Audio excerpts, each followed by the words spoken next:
Splinting a fracture.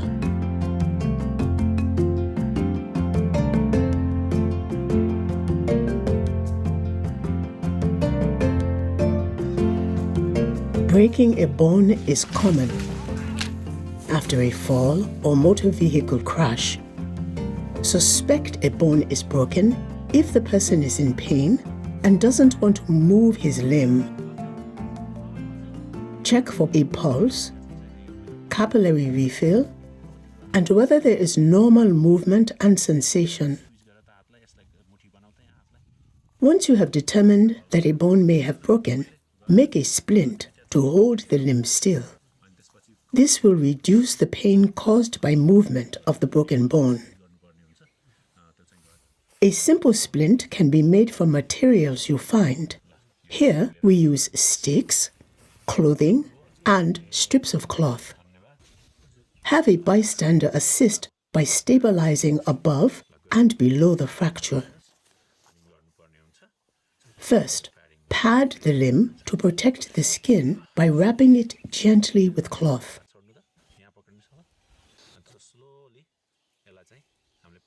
Then place the stick. It should be long enough to include the joints above and below the injury.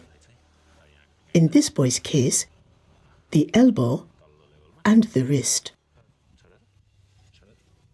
Next, tie cloth strips to hold the splint in place, but not too tight.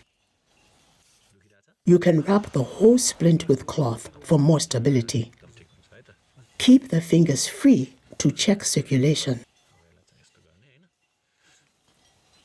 Placing an injured arm in a sling will support and elevate the arm to reduce swelling. You can make a sling out of a shirt. Tie the arms at the back of the neck. The body of the shirt forms the sling.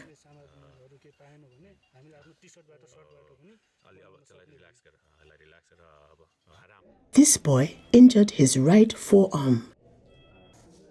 There is a deformity and tenderness over the bone. You suspect a fracture. Check capillary refill, pulses, movement, and sensation. Here, we use cardboard to make a splint. Size the cardboard so that it is long enough to stabilize the joints above and below the fracture. In this case, the wrist and the elbow. Add padding to the cardboard splint.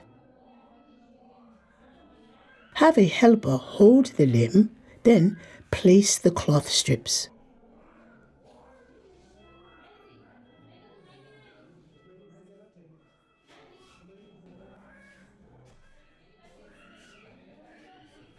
Position the splint so that it cups the forearm and there is no pressure over the fracture itself. Tie the cloth strips securely, but not too tight.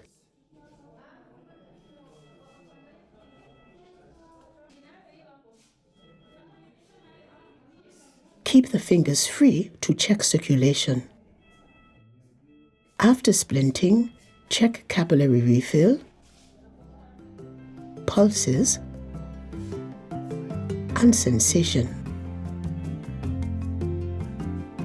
Then elevate the limb.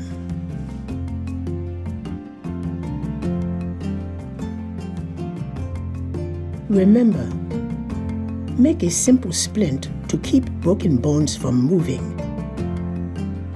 Immobilize the joints above and below the injury.